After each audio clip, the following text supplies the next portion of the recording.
Hi there, esteemed audience, and welcome to another episode of Middle Grade Ninja. I'm your host, Rob Kent. As you know, I'm the author of Banneker Bones and the Giant Robot Bees, which is available to you now as a paperback, as an audiobook, but the ebook, esteemed reader, the ebook is free to download whenever you're watching or listening to us, wherever fine ebooks are sold. Don't worry about me. I'll get you when you come back with cash money for Banneker Bones and the Alligator People and Banneker Bones and the Cyborg Conspiracy. But you go ahead and you dip your toe in for that first adventure for free. Under the super secret pen name Robert Kent, I've written some novels for older readers. You can find out more about those, more about me, and more importantly, you can find interviews with thousands of authors, literary agents, editors, publishing professionals, book people, world's best people, all available at middlegradeninja.com. More than enough intro. We got to get started. We are honored to have Zetta Elliott with us tonight. Zetta, welcome to the show. Thanks so much for having me, Rob. It's a pleasure to be here. Couldn't be more excited to talk to you. Esteemed audience knows that I will never torture my guests by making you sit through me summarizing either your biography or your book, because you'll be there and you'll know that I'm getting it wrong, and I'll know that you know that I'm getting it wrong. It'll just be awkward. So the best place to start is if you would give a esteemed audience kind of an overview of your background. Sure. So I am an immigrant. I grew up in Canada. I have now lived in the United States longer than I did in Canada, but you'll probably still hear my accent while we're talking, especially when I say out and about. I am the author of 40 books for young readers. The most recent just came out a couple of weeks ago. It is a verse novel co-authored with Lynn Miller-Lockman. It's called Moonwalking. And a couple of months before that, I had another middle grade novel come out, The Witch's Apprentice, which is book 3 in my Dragons in a Bag series. And we have just entered into the contract stage for book 5. So that will be the last book in the series. We got the cover for book 4. It looks fantastic. That comes out next January. And we just finished National Poetry Month. So I was writing a poem a day for NaPoWriMo. I have a couple of poetry books for kids, and I have a couple for adults. And I think I'm going to try to maybe self-publish another one this summer. I have a history of self-publishing. When doors close in the publishing industry, which is pretty often for a writer like me, I make my own books. So I have sort of an interesting trajectory. I started out as a college professor and had worked with kids part-time for 30 years, ever since I was a teenager. And then just decided in 2014 that I was going to take the big dive and try to write full-time. And I'm blessed that I can now do that here in Chicago. So from 2014 all the way down to 2022, you've been full-time author? Yes, those first few years were pretty tight. But by the time I got through the first 4 years, I would say, I was doing okay and had an agent who was able to get me more deals, bigger advances. And I was making probably half or more of my income from doing school visits and conferences. That's one of the advantages of having an academic background, is that I could speak on college campuses to academics and students, library science folk, pre-service educators, but then I could also go into schools and do presentations. I was also writing for different journals and things like that. So I learned to have multiple income streams, and now I'm sort of winnowing and trying to have maybe just one or two. The pandemic helped a lot. The pandemic put a stop to my relentless travel schedule. So I was grateful for that in a strange sort of way. Well, that cuts down on the travel, but I imagine then that also cuts down on some of the revenue that would have been coming in from those visits. It doesn't. I thought it would. I really thought it would. When the pandemic first hit in March 2020, I panicked. I thought, oh my goodness, I'm going to lose all of this income. And then it did not take long for schools and libraries to pivot to online. And then I was completely overwhelmed. So initially I said yes to everything because I didn't know what the future was going to hold. And then by the time I got to 2021, I was like, okay, this is not sustainable. So I took the fall of 2021 off. I think from July to December, I didn't do any virtual presentations, but now I'm at a better pace. I think I'm doing probably averaging 3, maybe 4 school visits, virtual visits a month. And I'm just going back to doing in person this month. So I had 2 book festivals coming up, and a little nervous about that, but I've been vaccinated and boosted, so I'm just gonna trust that it's all gonna be okay. What else can we do? Right? I keep, you want to say after the pandemic, but we're still in it, and probably we'll have to take precautions for the foreseeable future. So. Yeah, I was at a writers event Saturdays, the first one since before the lockdown began, where it was not an official conference. It was NoCon. My friend Maurice Broadus runs MoCon here. He ran it every year up until the pandemic, then took a couple of years off. And then he didn't have the time to put on a full conference, but a lot of the usual attendees all got together, and I saw people I hadn't seen for 2 or 3 years. Yeah. Just vaccinated and boosted, so we're hugging, but turning our heads to the side. We'll go inside, and then we're outside most of the time. Yeah. I'll take it. I had missed being amongst writers in person. Yeah, I mean, I'm an introvert, so I sort of feel like this is in some ways my dream life. Like, I love to stay home and be alone. And I have learned that they deliver donuts here. Like, I have had a lot of delivery experience over the past 2 years. But, as a writer, you also do need to get out of your head. And that generally means getting out of your house. Zoom is just not the same, and Zoom can be exhausting. Whereas to be seated at a table with other people, I'm looking forward to it. I'm going to Virginia and then to Gaithersburg, Maryland. So yeah, I'm looking forward to it. Hopefully for all of us, will become more virtual, and that you still will do the in-person events, but you'll be able to do more of the Zoom events also to cut down on your traveling, giving you more time to write. So we're expecting you to reach at least 80 books. Yeah. I think we're definitely going to be looking, I think the future is hybrid. I'll put it that way. I think, when I accept a conference these days, because people are booking so far ahead, they're like, we'd love to have you come in November. I'm like, I don't know what things are going to be like in November. So this is a conditional yes. And if we need to pivot and do something virtual, or, I hope you'll understand that I'm a Black middle-aged woman with asthma, and, I'm not going to take unnecessary risks. I remember hearing, I think it was Anne Pratchett talking about, they said essential travel only. And a lot of what we do as authors is not essential. Some of it is, but not all of it. The amount of school visits I was doing was just unsustainable anyway.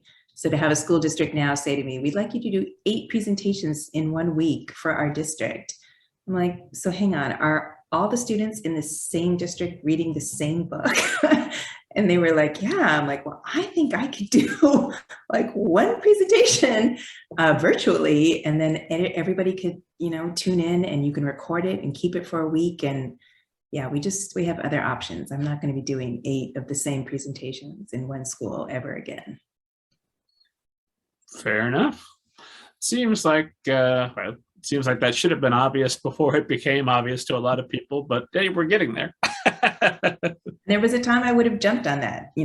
That is how I stayed afloat for several years. So it's nice to be it's a privilege to be in a position now to say, I can't do 8, I can do 1.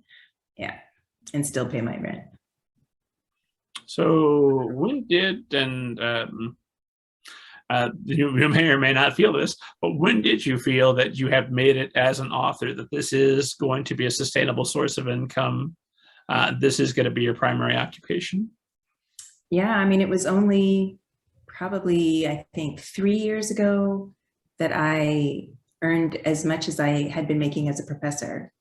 And so felt like, okay, that had been a good trade-off, that I gave up a tenure track position at a New York City community college, and, was living sort of the more flexible life that I wanted and that I needed to write. And then the Dragons in a Bag series took off. That was unexpected for me and for the publisher. It hasn't been an easy journey, and how challenging it can be to write a series So I'm glad the series is coming to a close. But it is just sort of, I mean, it's startling and it's instructive. It's just really interesting how you can write a book. You can have written so many books, and then it's just one particular narrative that grabs folks' attention. And next thing you know, it's part of the global read aloud, and kids are reading it in Nairobi, and kids are reading it in Alaska, and kids are reading it all over. And Random House has not sold any foreign rights. So potentially, there could be even more kids reading it in different languages. In the future, we have been talking to different film production companies. We did once sell the rights and then got them back when that fell through.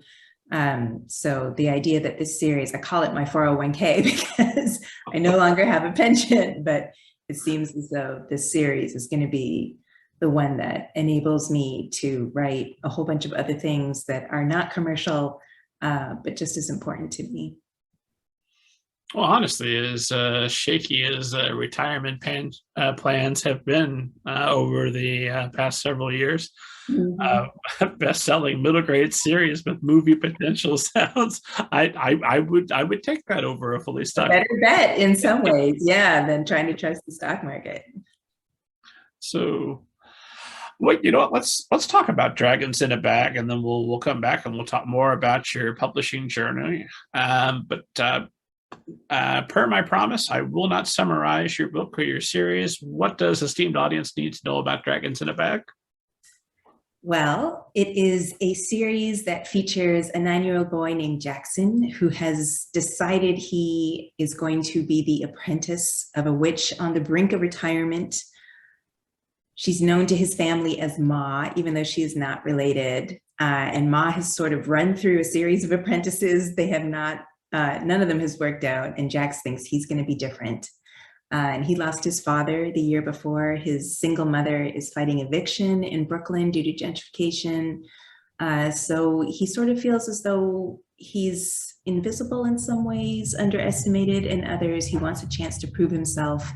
And so he becomes Ma's apprentice. She has to take 3 baby dragons to the realm of magic. But of course, by the end of book 1, only 2 of the dragons make it there because there's a dragon thief, which is the title of the second book. So Jax has to come back to Brooklyn and find the dragon thief, which is his best friend's little sister. And ultimately, the missing dragon is returned. But there's a question around whether the magical creatures that have up until now lived in the human world are safe. And the guardian of the realm of magic, Sis, firmly believes that the only way to keep those creatures safe is to keep them in the realm of magic. So she's for a closed border policy. And Jackson really thinks that maybe we should have an integrated world where magical creatures can come and go, and humans just have to learn how to respect and protect those creatures. So that's kind of the underlying tension in the whole series. Book 3 shifts from Brooklyn. The first 2 books were set there. I lived in Brooklyn for 20 years. Now I live in Chicago. So I brought the series with me, and they're attending the annual witch convention. And again, up for debate is this question of whether Sis, the guardian of the realm of magic, had the right to close all the portals to try to keep all of these magical creatures safe in the realm of magic, Palmyra. Jackson decides to be the ambassador and to encourage Sis to open the gates. But when she does that, that opens up a possibility for betrayal because her twin brother, who has been banished for 1,000 years, wants revenge. And so he's waiting for her to make a mistake, and opening the portals ultimately does put all of those creatures at risk. So book 4 is The Enchanted Bridge. It takes place entirely in Palmyra. And then book 5 is The War of the Witches. And so there's this sort of intergenerational tension between witches who believe in the old traditional ways and this new generation who thinks, the old ways aren't really serving us and we have to try something new. And Jax has to pick a side. War of the Witches, what a great title. Thanks. So as we record this, where are you at? Have you completely finished book 4 and 5? So book 4 is completely done. I think I get one more round of copy edits, and we just got the final cover in. book 5, I sort of started, I got my outline done last month, and the deadline for me to turn it in is July 5th. So I have figured out that if I can write at least 500 words a day for the month of May, then I'll end that month with 15,000 words. And then if I write 1,000 words a day in June, I'll have another 30,000 words. So that should put me right about where I need to be by July 5th. Once I have an outline, it's usually pretty easy for me to sort of stay on task and focus. But I am taking a puppetry class and I was selected for a Black puppetry residency, and I have a performance to do mid-June. So I'm sort of dividing my time between those two projects. But that's the blessing of writing full-time, is that those are really my two pressing obligations. And I have some virtual stuff and I have a couple of book festivals, but other than that, I'm here and I can just get up every day and crank it out. And you're doing this just for the joy of learning puppetry, or? So if I look to my right, I have my vision board. And for years, I have been putting on my to-do list puppets. I love them. I always have. I would really like to work with them. I mean, I've been interested in film for a long time too. So I don't actually imagine myself doing performances over and over and over again in the theater. I really just want to adapt something that I wrote, an origin story that I wrote for The Enchanted Bridge, and a middle grade novel that I wrote called Littlest Sister from the Stars.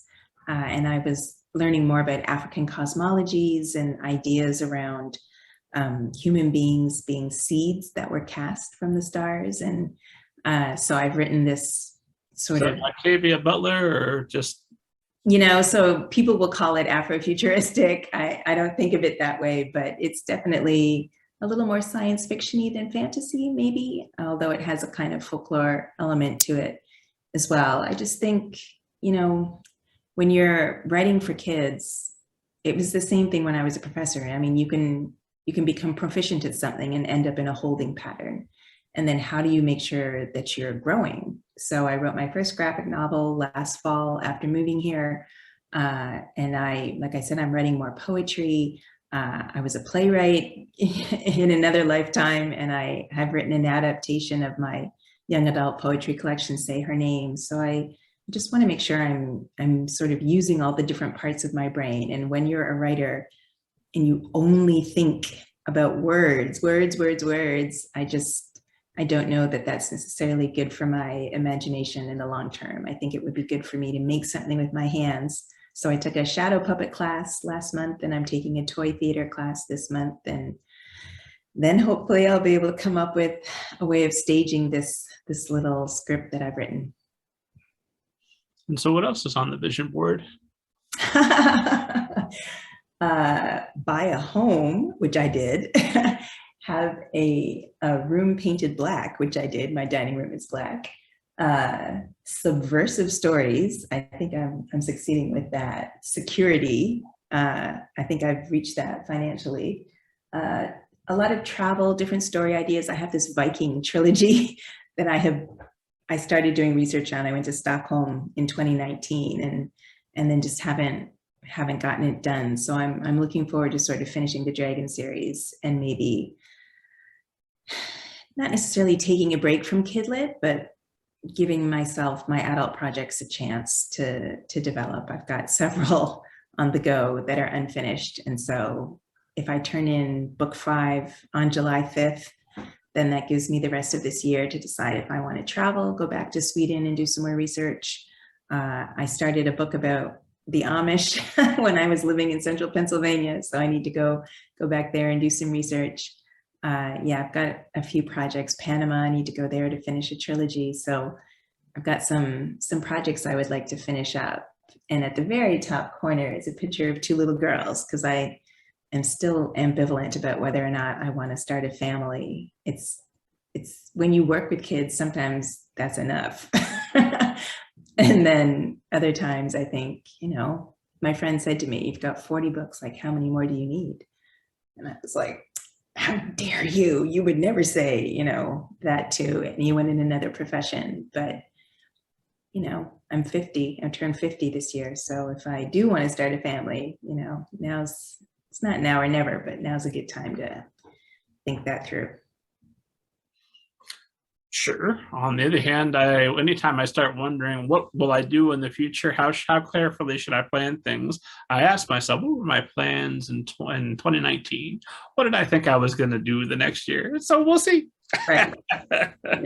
We plan, God laughs. Yeah. So trying to be flexible. I would like to have homes in different countries. Excuse me. That's been a long time goal. So I just bought my home here in Chicago in September, and almost immediately it was like, what's happening in Scotland with the pandemic?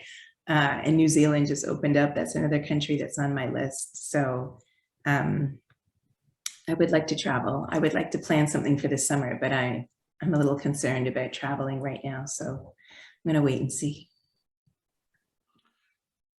See, I had diverted us from talking about dragons in a bag, but you've done so much, a little bit of everything that we'll probably jump around a lot to cover everything. But I did want to ask you. You said that Dragons in a Bag is a kind of mirror book, and you wish that you could have given this to your father when he was a boy, because it's an exciting, inclusive tale that might have hooked him on reading instead of making it feel like a chore for him. So, first of all, for anybody who's listening to us who's not familiar with the phrase mirror book, let's define that for them. And then, what do you think? What kind of difference would a book like this, do you hope, would have made for someone like your father? Yeah. So Dr. Rudine Sims Bishop has written a seminal essay. She's a scholar of African-American children's literature and picture books more broadly.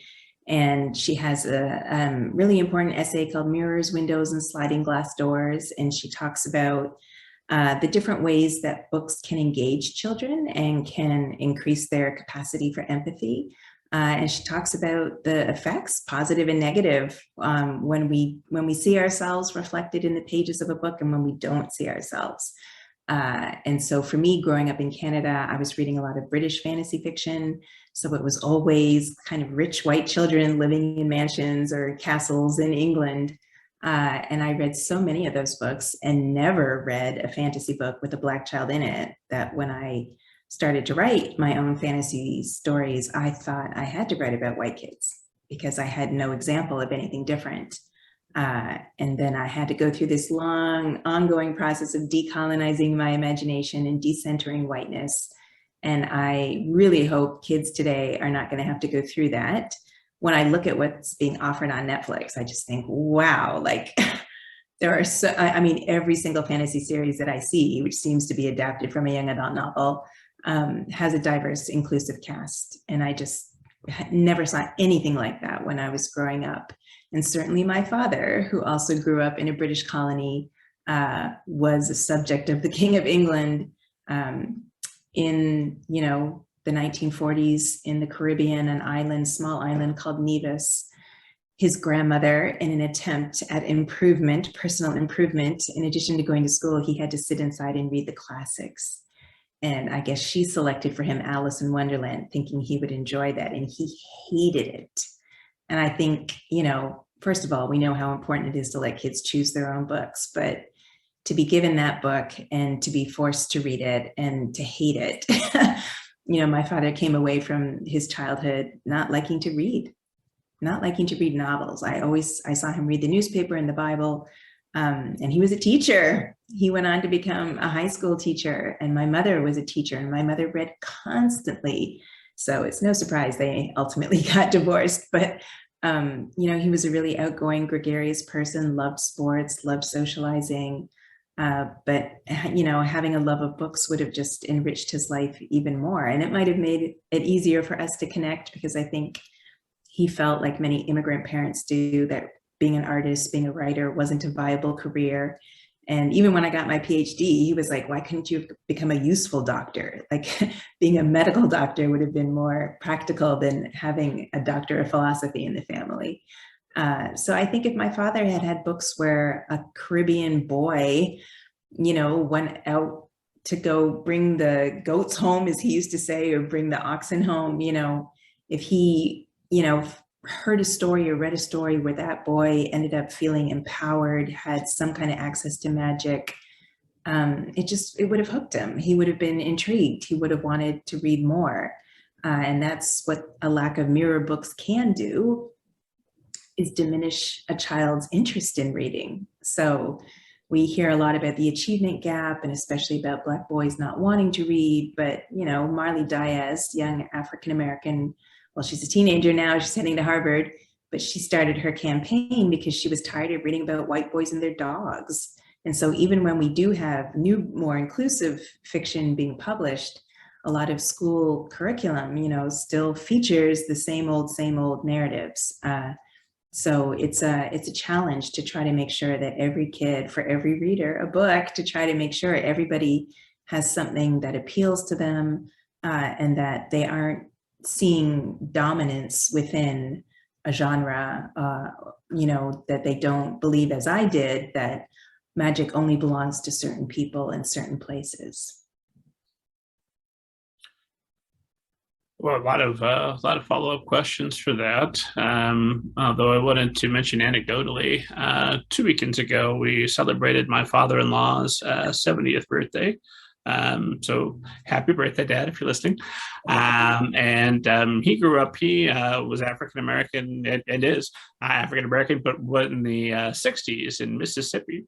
And he's told the story. I've been around, we've been married, 18, 19 years, I don't know, a while. So I've heard some of his stories multiple times, and he will get told the story of how when he was in third grade, second grade, the teacher slapped him so hard, white teacher, that she left a handprint across his face. And so when his mother came to pick him up, they had the cops there, and they just moved the teacher. They moved him to another class, and that was how they resolved it in the 60s. But prior to that, the thing that leaves him extremely bitter was they would read Little Black Sambo. Oh. He was the only Black child in the class, and the white children were laughing at him. He knew they were laughing at him, and that left with him the clear distinction that, reading is not for me. This is a tool that's used against me.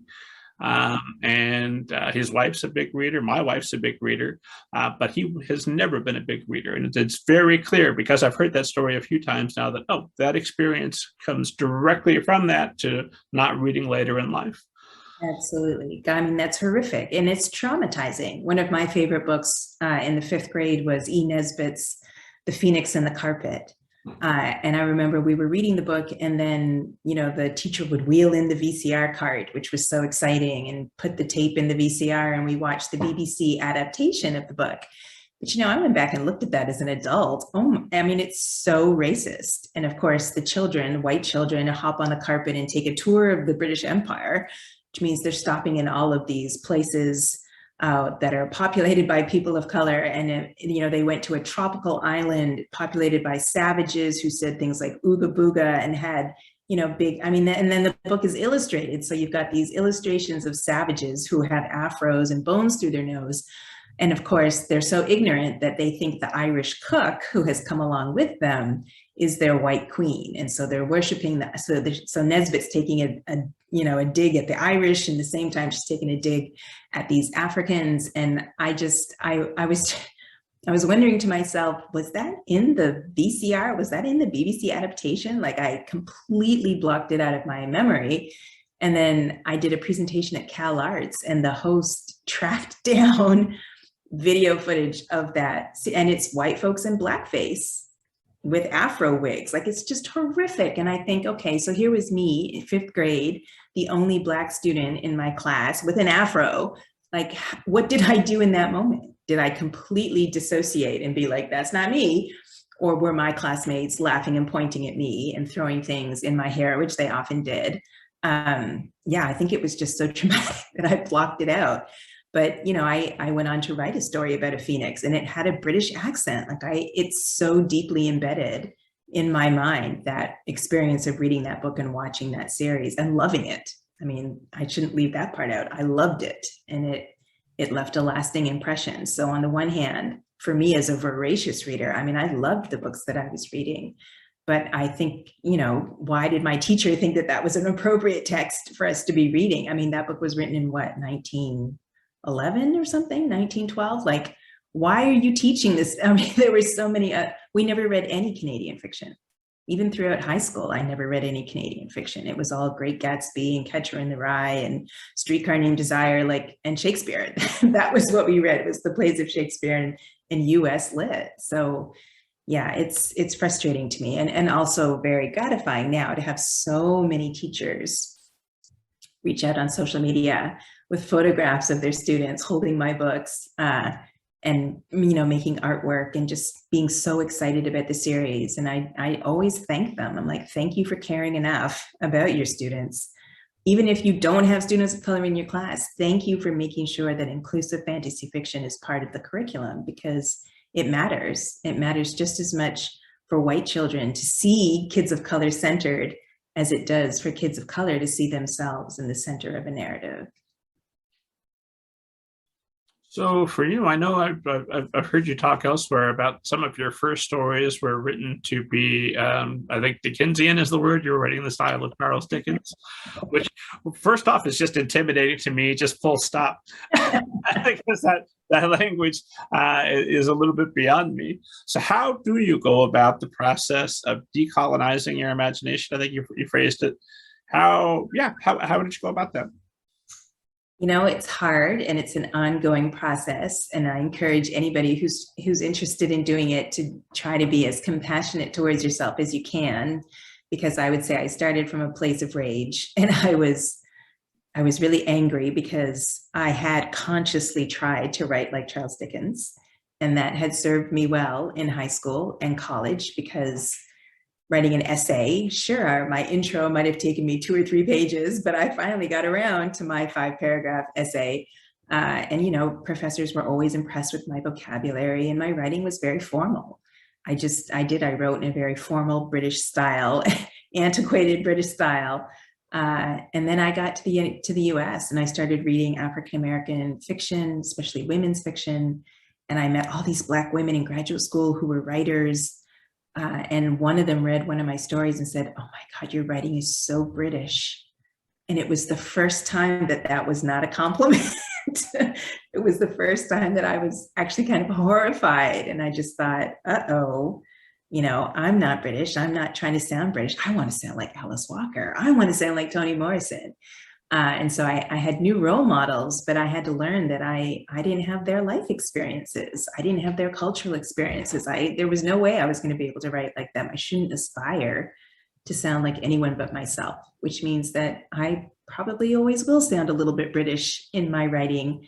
And maybe my writing is a little bit more formal. I do notice that when I'm writing the Dragon series, that I sometimes use vocabulary that's not American, and that's not appropriate to a 9-year-old child. So I do have to watch out for that. I think decolonizing my imagination mostly entails interrogating myself constantly. It means being very, very self-conscious all the time. Like up until the pandemic, if I had a little extra cash and somebody said, "Why don't you take a trip?" I would go to London. Always. I was going to London twice a year for 5 years in a row, maybe. I was writing in London, not always stories set in London, but my father, I grew up singing God Save the Queen. There's no way to uproot that part of my identity. It's a huge part of it. To have been part of my father growing up in a British colony. Canada is a former British colony, but the Queen's on all our money. I mean, I grew up around British people, Scottish people, Irish people. My grandfather on my mom's side was Irish, but her other ancestors were African-American. Like, there was a mix, and I had to find a way to honor all of that, while at the same time acknowledging that mix existed because of a history of the transatlantic slave trade and imperialism, which is not a pleasant history. So my dissertation, was on racial trauma, racial violence and trauma. And I sort of always have, well, maybe not always my professor hat, but my training stays with me. So I do think I gravitate towards maybe some of the more difficult aspects of history, and I want to make that understandable to children. I don't want to scare anybody or shame anybody. But I'm not going to lie. I'm not writing fantasy in order to hide the truth. I'm not, like, it's incredible to me that British fantasy writers could not talk about imperialism. Like I did the first 2 books in the Harry Potter series and then I was done. And it's interesting now to have people looking back and sort of doing a critique of those books, and to have the author retroactively trying to be more inclusive. And yet, the new series, I forget what it's called, Mythical Beasts or something like that. I think the first film was set in Harlem and there was nobody Black in the movie. Like, there was one Black person in the movie. I'm like, okay, this is clearly a pattern, and this is not accidental. This is deliberate. And we have other options. There are lots of other things we can feed our imaginations. So growing up as a kid, I didn't have options. So reading British fantasy fiction, that's what I had. And now I have so many other options, and I am much more careful about how I curate what I consume. And I want to make sure that kids have those options as well. And I'm part of a growing group of people who are getting published. I mean, there were always a lot of us, but we couldn't get published, and not traditionally. And I don't think it's, a coincidence that a lot of the people that were self-publishing were publishing spec fic and sci-fi fantasy and paranormal. So it has taken the publishing industry a long time to sort of open up and be welcoming of writers of color, particularly when they're not writing civil rights narratives or slavery narratives, because there was for a long time, definitely a preference for those kinds of stories. But magic is about power. So if you're not publishing books about all kinds of kids having magic, you're saying that power really only belongs to one group of kids, and that's not cool. So I think publishers are more aware of it. I'm certainly more aware of it now. It's lovely to have discovered so many amazing authors like Octavia Butler's. It's not a coincidence that my first novel was a time travel novel, A Wish After Midnight, because I just think if I had read Kindred, as a teenager, that would have completely changed my aesthetic, my interest in writing. I don't really have any regrets about my education and that sort of thing. I think the journey has been worthwhile, but it is ongoing. And I do still feel oriented towards the UK, and I watch a lot of UK programming, a lot. And yeah, like I said, Scotland's on my list of places to move to. So yeah, it's always going to be there, but at least I'm conscious of it now. You say you're constantly interrogating your motives in writing, which is, I think, is a good idea for all writers. Every writer should be interrogating their motives, whatever you're writing. But 40 books later, do you feel like you found your voice? Yes. Although, like I said, when you try different formats and different genres, your voice sounds different. I do notice sometimes more of that formality lingering in poetry, which is interesting. And I think maybe that's because I don't write poetry that often, and I don't read as much poetry as I do fiction. Yeah.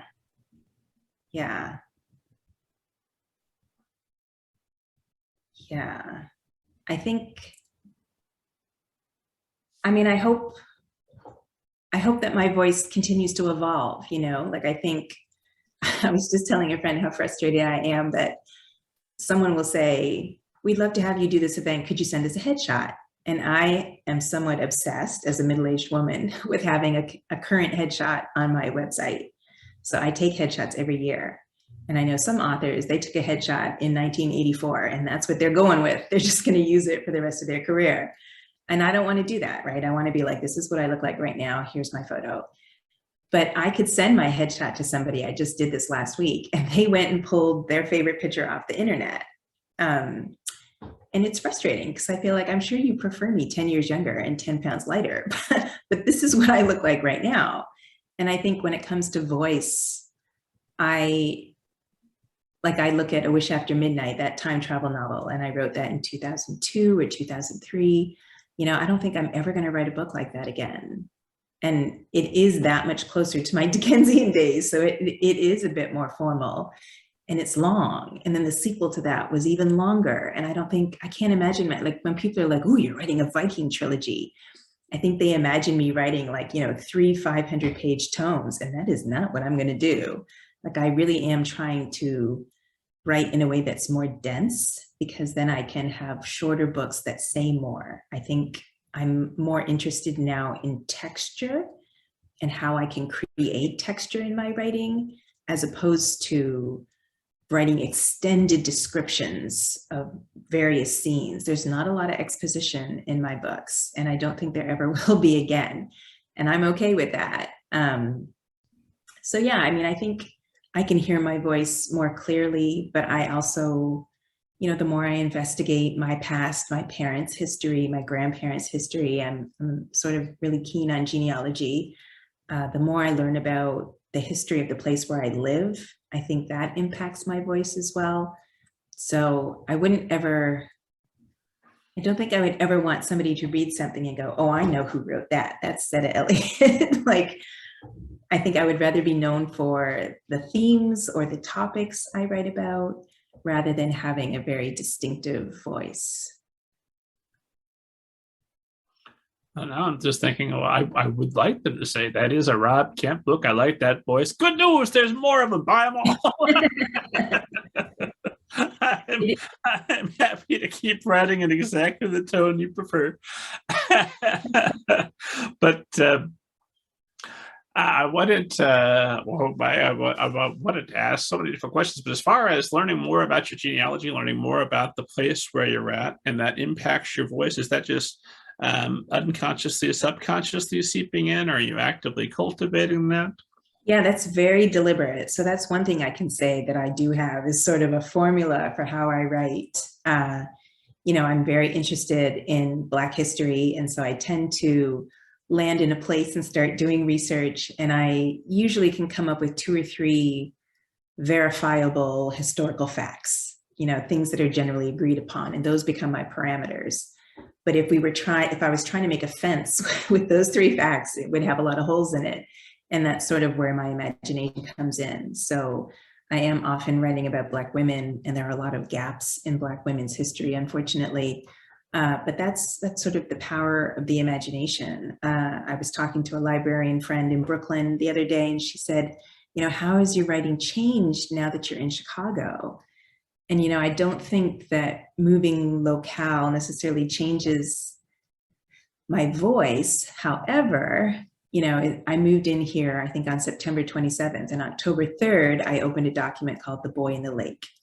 And I had been thinking about it for several weeks. I just thought, there's a boy in the lake.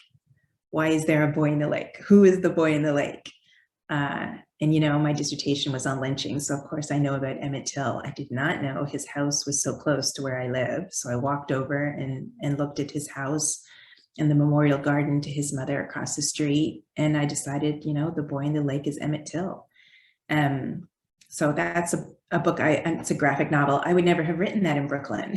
I wouldn't have written that in Philadelphia. That's a story that I would only have written here in Chicago. And the more I learn about Chicago history, I just found out about a community called Oakland in Bronzeville.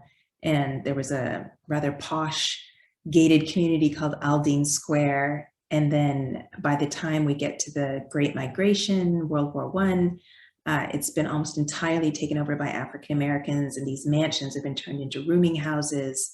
And a student asked me if I was ever going to write something about Ma, so they could learn more about what Ma was like as a kid. And I was like, ooh, I could write a prequel. And next thing I know, Ma is growing up in Aldine Square, and it's the red summer of 1919. So, I have, again, so I know that there's this community that once existed. I know about the riots, racial massacre, really, of 1919 in Chicago. I've already written the series where I've sort of got the world built So it's not that hard for me to sit down and say, well, here's what it's going to be like. Here's what's going to happen. So I do notice that about myself, that I'm always looking for some little tidbit in the past that hasn't been discussed or explored before. And then I'm obsessed with history. I could, look into history all day, but a lot of kids aren't. A lot of people aren't generally, in part because historians a lot of them are terrible storytellers. So they have all of this archival data that they just don't know what to do with, and they end up dumping it. And that's not an effective way to bring in an audience. So I think that's a skill that I have, is that I can find the hook, and then I can get you hooked. And then you don't realize you're reading about the World's Fair in 1893. I can just sort of slip that in while you're thinking about the phoenix egg that's in Jax's pocket. Gotcha. So your not trick, but your technique is to your technique, if I'm understanding, is to focus on the story, focus on the drama of our character and the peril and the stakes, and then the history just moves to the background. So we are learning it. It is interesting, but it's not the primary focus that's going to engage your young readers. Yeah, it can't be. I mean, it's frustrating, because I tell people all the time that when you write historical fiction, for me, I mean, I use 10 to 15% of my research. So you are going to do a whole lot of research, and you're not going to use any of it. You're going to use such a small fraction of it. But if you go beyond that 15%, it can really weigh the book down. So, if I were writing a scholarly essay, sure, I could dump in a whole bunch of more stuff, but I'm writing for kids, and I'm writing for kids who, frankly, probably haven't read Harry Potter and have never read a 500-page book. And if this is the first book, I hear that a lot from teachers, this is the first book my student has been excited about. This is the first book my student finished and wanted to read again. If I'm going to hook you, it's got to be fast-paced and generally short. The books are getting longer in the series, but, I'm trying to make sure it's under 50,000 words, so that you don't feel a kid who's a reluctant reader doesn't feel intimidated when they pick it up.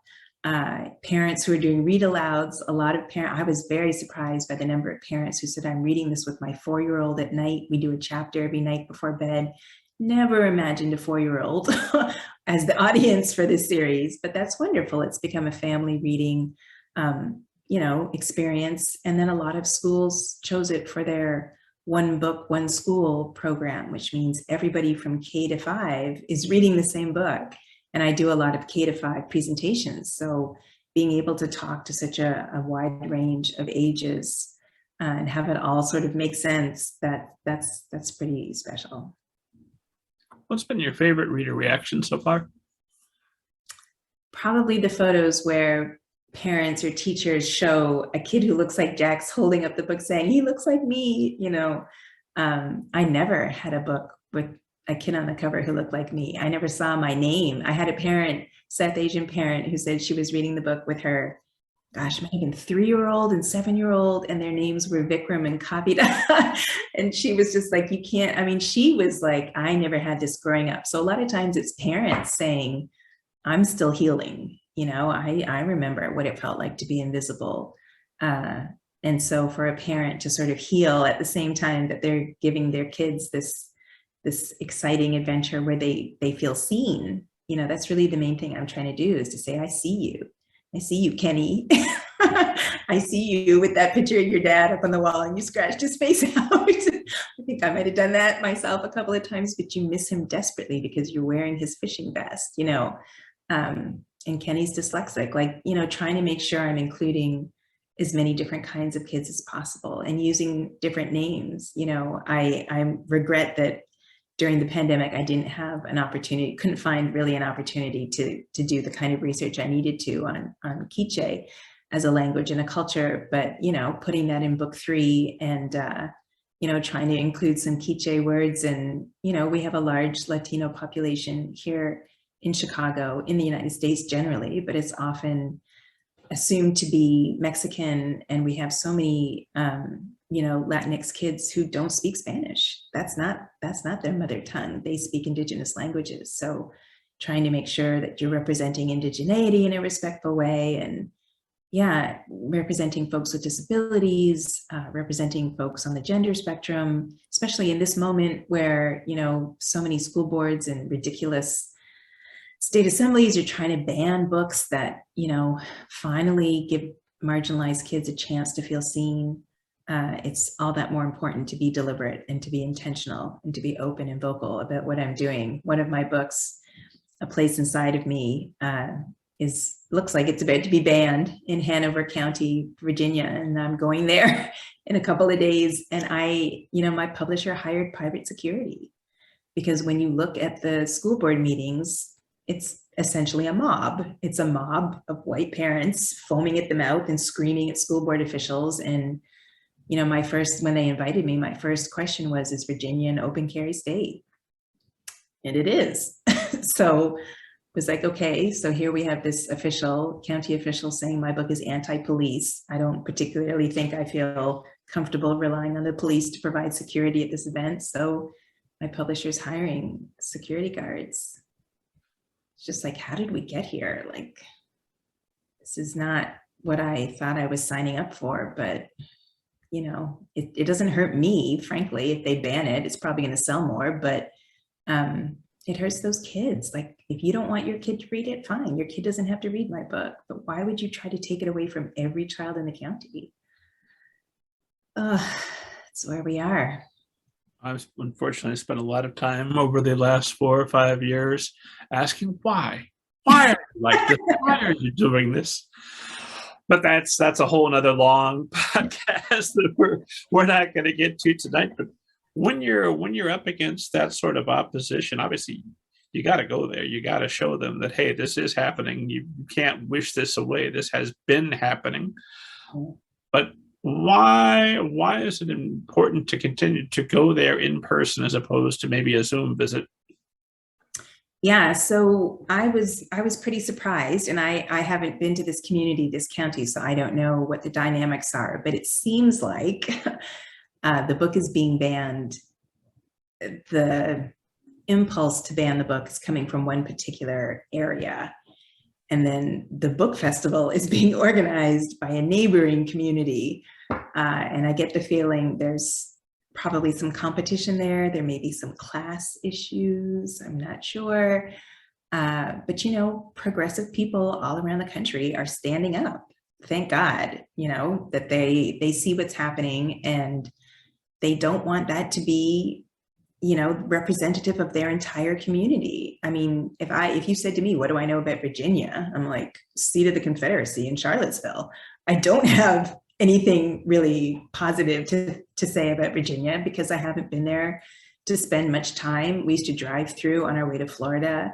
There's a picture of us in front of like some big old plantation. Like, I really don't have a whole lot of great things to say. So it is really heartening to me that as soon as the county supervisor called my book garbage, people have reached out and said, we're so sorry that this is happening and we're going to fight the ban. And a minister, African-American minister, reached out and said, I'd like to read your whole book at the next supervisor's meeting. And another mother reached out and said, how can I get involved with my kids?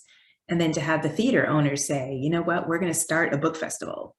Like, we've never had a book festival before, but we're going to do it. And we'd like you to be, our guest of honor. So you have to make sure that you're embodying the values that you profess. And so I certainly believe in freedom of speech, and I do not support book bans.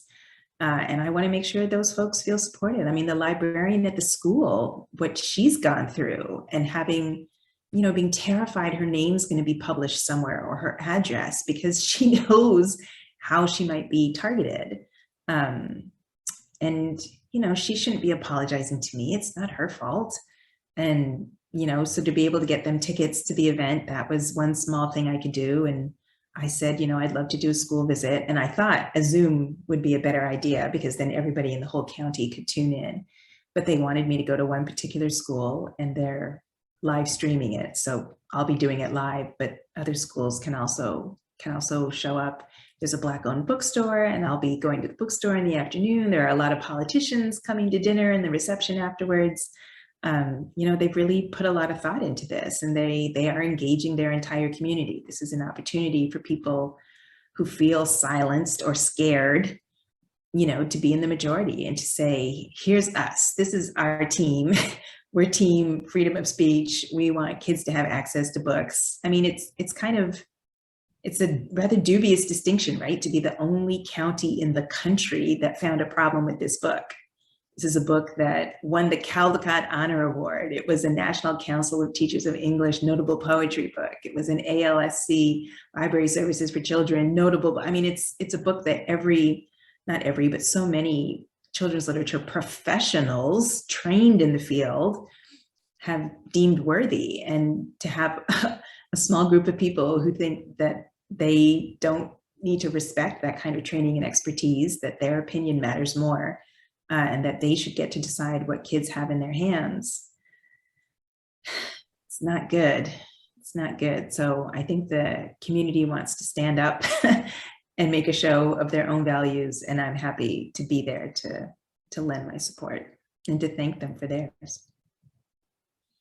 That must take, and I have to just imagine, a tremendous amount of courage.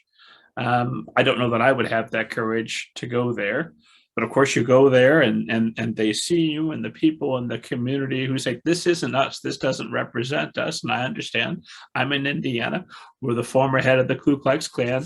It's not great here. Our history, it's not swell. But I'm here. Maurice Broaddus is here. Barbara Shoup's here. Lots of great people are here. And there are lots of great people in Virginia, and they're going to hear you speak, and they're going to be heartened, and they're going to say, hey, we're not alone. There's actually quite a lot of us, and we don't have to give in to these monsters that rose up amongst us. Or maybe we're always here and we're just being quiet for a bit. Yeah.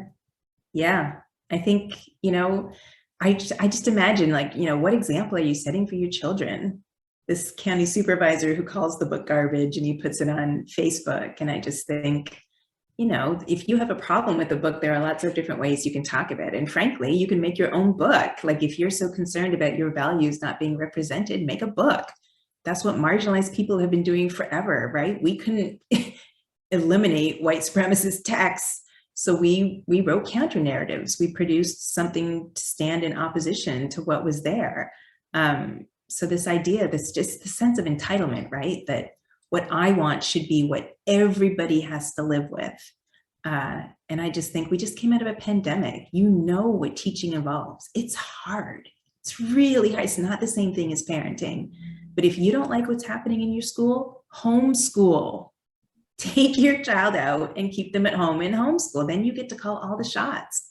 But to say, no, we're going to take over the school board, and then we're going to make sure that our values are imposed on everybody else. And we don't care if it's causing harm to children. That's the amazing thing, right? They've got this narrative that says, we're here to protect kids. This is harmful to kids. And it's completely imaginary. It's an absolute fiction.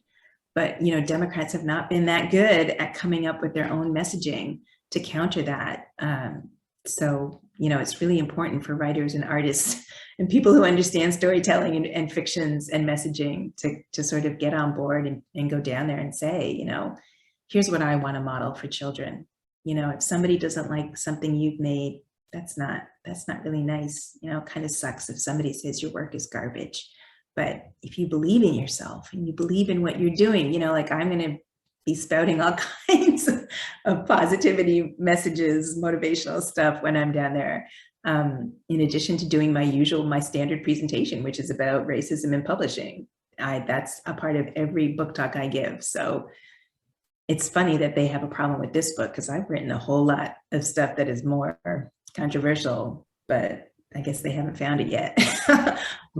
I think every conservative politician is just waiting for a book they can jump on and use that to feed their base, pander to their base. So yeah, it doesn't hurt my feelings. I saw Jason Reynolds and Kiesi Lehman give a talk where they said it hurt their feelings when their books were banned. It doesn't hurt my feelings. Not at all. If it was somebody I respected and somebody who had expertise in the field, maybe. But yeah, for some politician to just spout off on social media, that doesn't hurt me. It hurts the kids though.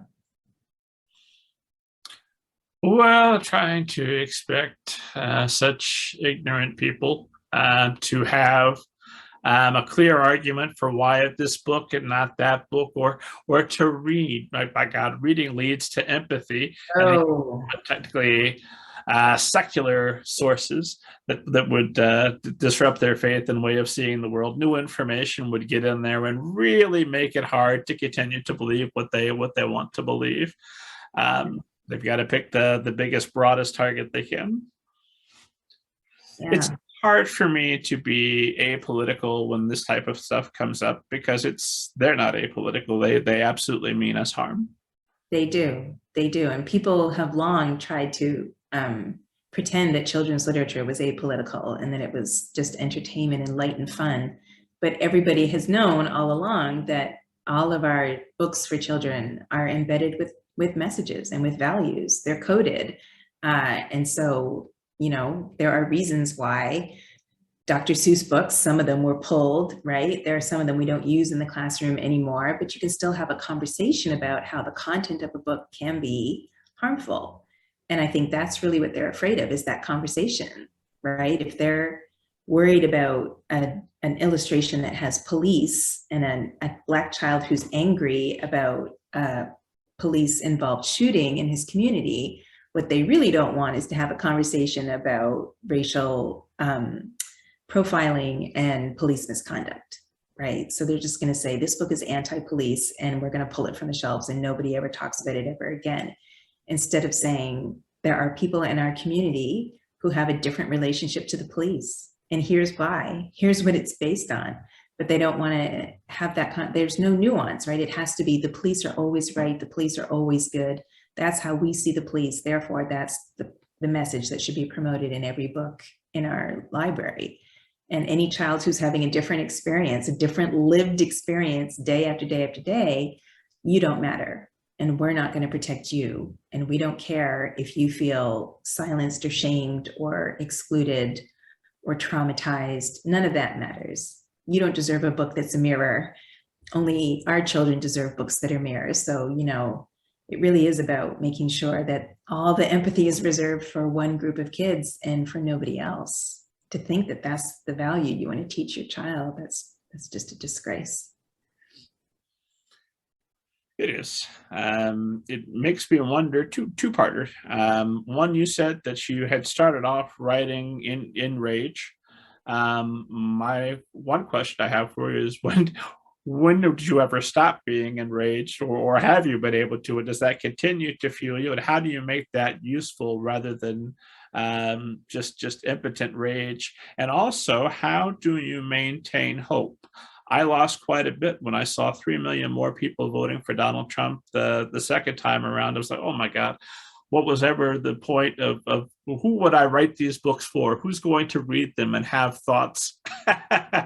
So how do you keep from succumbing to desperation or despair? Despair. How do you keep from succumbing to despair? And also, how do you use rage as a tool rather than allowing it to overcome you? Yeah, those are great questions. I mean, I have to say, I've been on the planet for half a century and I am not as hopeful as I used to be. I think that's just, maybe that's something that comes with age, or maybe it is, a consequence of being a critical thinker in the world. I know my sister, who's also has a PhD, she's a psychologist, and she would say, can't you ever just turn your brain off? Like, can't you just enjoy this TV show? It's fluff. Just sit back and enjoy it. And, I don't find it enjoyable to turn my brain off. I like having my brain on all the time. It is exhausting. That whole notion of being woke. I mean, we do need to rest, right? We do need to sleep. And fortunately, I am a sound sleeper. I have not lost a lot of sleep over the past few years. But I am angry a lot of the time. I think it helps, again, that I write in a number of different genres for different audiences. So a lot of the rage goes into my poetry.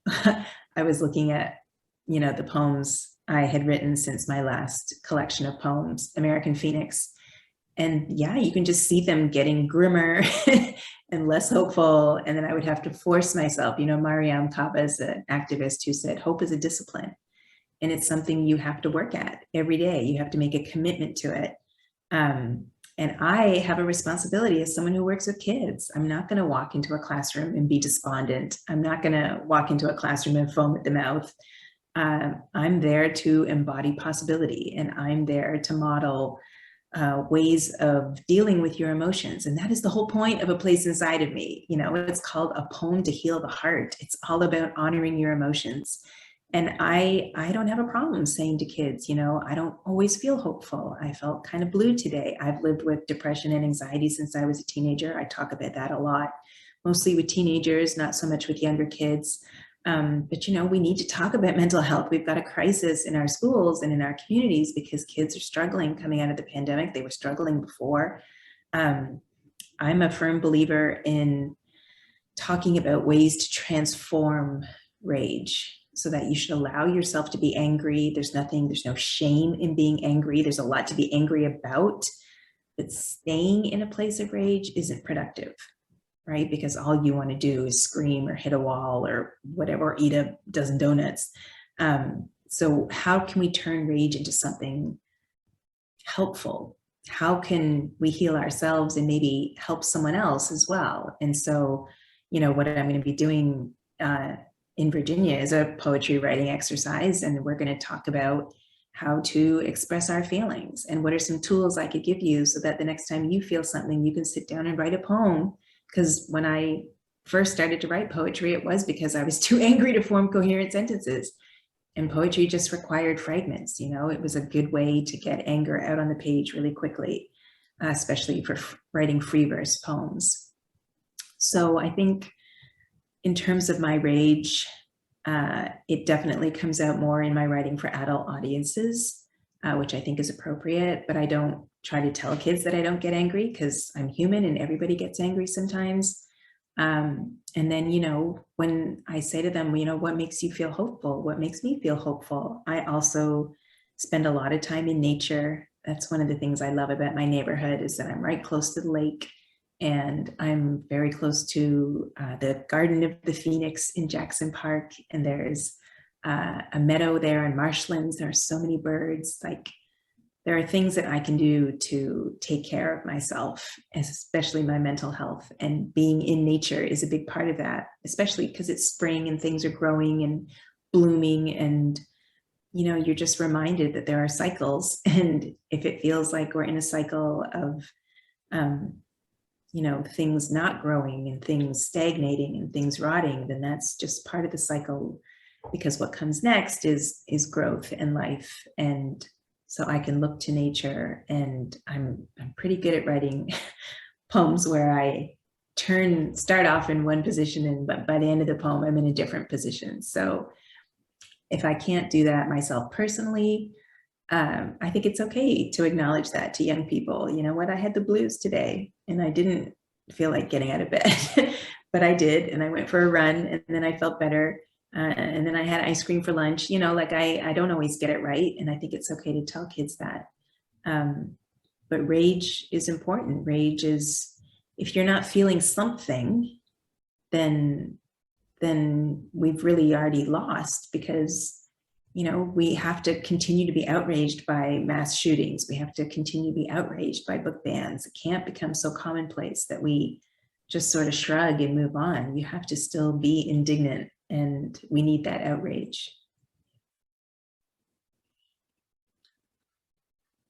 Well said. Anything I would want to add would just seem trite. You've you've covered it. So let me ask you about collaboration, because you do quite a bit of collaboration, which is something that always makes me just a little bit cautious, because I'm a bit of a control freak.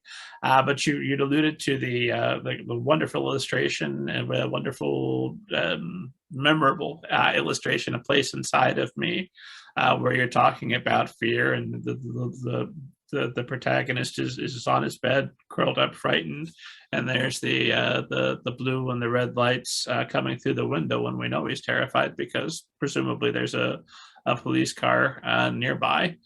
That image is so striking that when you first see it, it almost interrupts the flow of your words Is that something where you can work with the illustrator ahead of time? Is that a happy coincidence? And then how do you have the trust that you can know that image is going to be there and do what you needed to do for the story? Yeah, well, the fact that I self-published so many picture books means that I had an art director's hat on for quite a few of those books. And I had to say to the illustrator, this is exactly what I'm looking for. And you never get exactly what you want, but you can at least point them in the right direction. So when you publish a book traditionally, it's rare for the author to have a say either in who the illustrator will be or in how they illustrate the book. And I was really lucky that Grace Kendall was my editor for FSG, and she acquired a place inside of me, and she picked an illustrator, and then that illustrator backed out, and she picked another illustrator and said, hey, what do you think, Zetta? And I said, oh, she looks fantastic. You know, this was Noah's debut picture book. And so Grace said, I think I'm just going to give it to her and let's see what she comes back with. And she had drawn sketches of each emotion being represented by an animal. And my immediate thought was, you know, some teacher somewhere is going to say, what's your spirit animal? And did not want folks going down that road. So I said, you know, and it was a little girl, a very young girl. I said, you know, I really think the content of the narrative is better suited to a boy, an older boy. Let's have him on a skateboard. I mean, I really had a lot of say in what the different spreads looked like. I mean, Noah did all of the different layouts. And yeah, when it came to the bedroom, I wanted a scene of red and blue lights and the boy standing at the window, which would have mirrored Malcolm X's very iconic image of him standing at the window holding, of course, a shotgun because his family is being threatened. And they decided it would be better if the boy was smaller and the room looked much bigger. And so that's why there's a picture of Malcolm X on the wall. That was sort of a hat tip or a conciliatory move toward me. But yeah, to have those lights, that was really important. I think it was just red initially. And I was like, no, it needs to be red and blue. Noah was fantastic. And Grace, I didn't talk directly to Noah, but through Grace, I could say, put a yarmulke on that man standing there at the vigil, because I want to make sure we have religious diversity represented. And that sister there could have hijab and, you know, different things. I had some input, which was fantastic. And that doesn't happen very often. And I just finished a book with another press and another illustrator who did not take any advice. I had a whole list of concerns and he just refused to make revisions. So it doesn't always happen. And I'm trying to keep my fingers crossed that the book will turn out okay. But, you know, some artists are open to it and some aren't. Well, I hope it works itself out. Does that drive you nuts, having had the total autonomy of being able to self-publish and call them all the shots, and now these jokers who say they're the they've got the money, so they're going to tell you a little bit of how they do it? I mean, how involved are you able to be in your traditionally published books, and how tight are your hands? I mean, I was lucky with Random House that Diane Landolph, my editor for the first 4 books, you know, she would run the artists by me. Do you have a preference? Do you like this one, that one, this one? And so I was happy with the artists that were chosen. And if something came up in an illustration that I didn't approve of, I could say, hey, we need to change that. So I definitely had input on the illustrations for those books and the covers. You know, the thing about self-publishing is you do have total autonomy, but then it's a lot of work, right? It's you wearing all those different hats, and you have to do all the marketing and publicity and promotion and sales and distribution. And, you know, I just had a bookseller reach out to me, and he needs, what is it, like, not 15,000 books, but something close like that of one of my self-published titles. I'm just not set up for that. Like, I'm not set up. I'm just not. And I had to say to him, you know, he wanted a bigger discount than I was offering. And I was like, I'm not a publisher, you know, I'm not a traditional publisher. So you can't have those expectations. And he eventually worked it out. But I like having input, and I like being treated as an equal. And so I really appreciate it when an editor at a traditional press comes to me and says, you know, we're talking to this illustrator, it's his first book, and he really doesn't want to do revisions.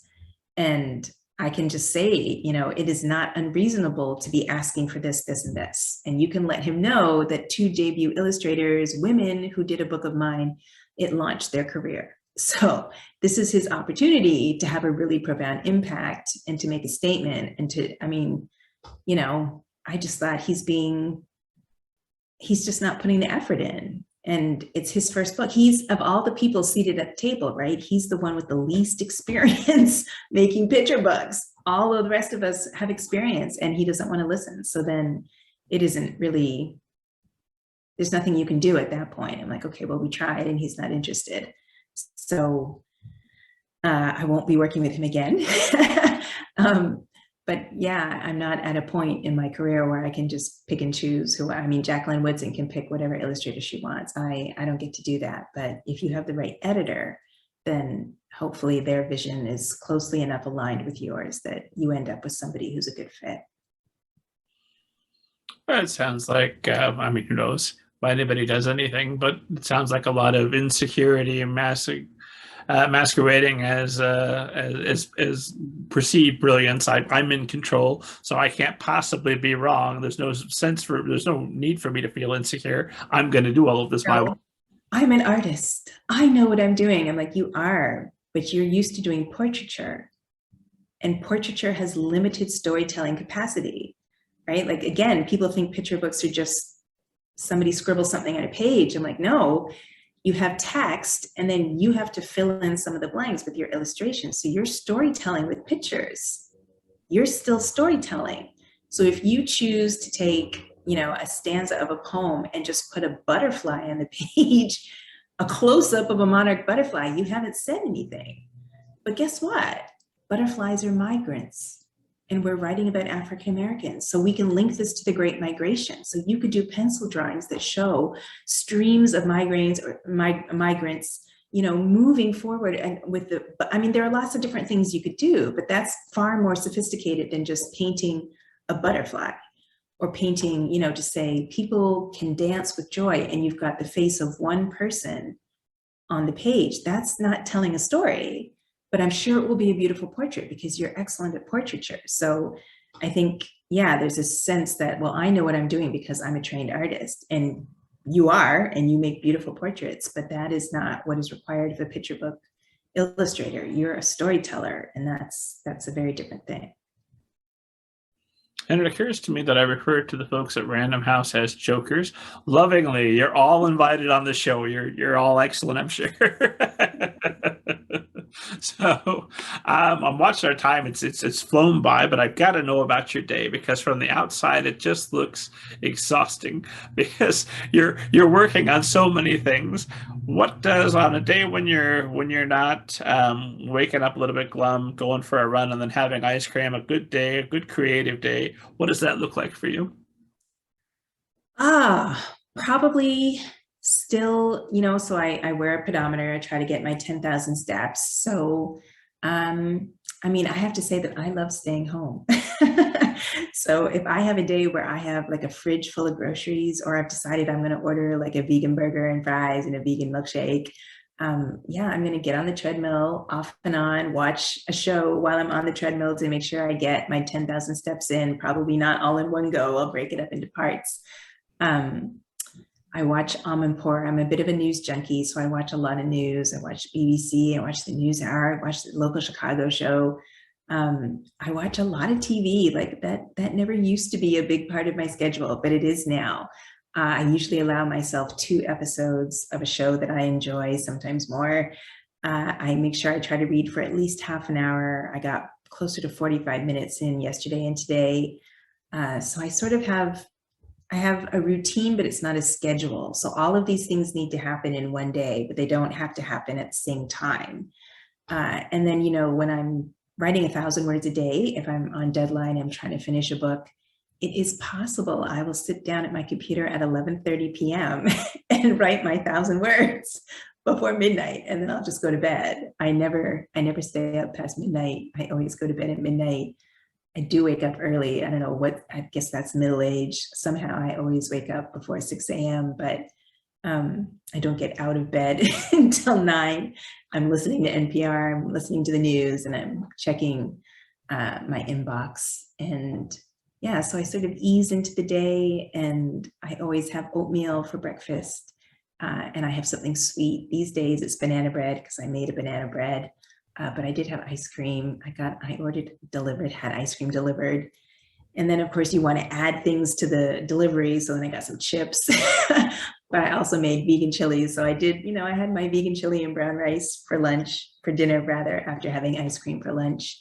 Yeah, that's kind of what my days are like. And then, I might have a Zoom or something to break the day up. But yeah, I love a day where I don't have to leave the house.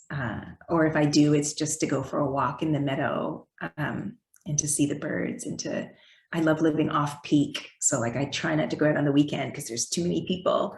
But I can go, on a Tuesday morning at 10 a.m. and there's going to be nobody at the Japanese garden and there's going to be nobody in the meadow, which is a little scary when you're a single woman, but I feel safe in my neighborhood, and just being outside in nature, that sort of fills you up. And then you come back and you're ready to, if not to write, to at least think about it, and I'm trying to do it every day, every evening before I go to bed, make sure I've written something so I can build up momentum.